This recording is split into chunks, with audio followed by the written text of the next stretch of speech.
Inaamin na niya ngayon, bilyon ang natalo sa kanya. Ang akala ko, Isipin mo, no?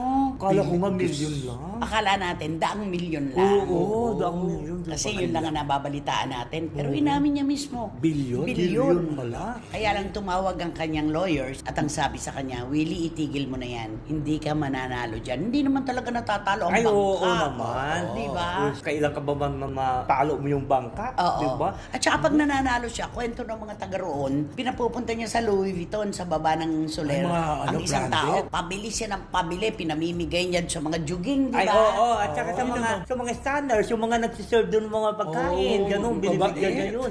Oo, kaya hindi talaga siya mananalo. At yun, sabi nga niya, totoo, nagsugal ako, hindi ko kinakaila yun. Pero noon, sabi mo, sinisiraan ka lang namin. Wala lang kaming magawang maganda sa iyo, kaya namin ibinalita. Totoo naman yun. Kalat na kalat yun sa Soler. Ay, oo naman. Diba? Sobra. Grabe, ang laki pala. Ang laki Bilyon. pala. Bilyon.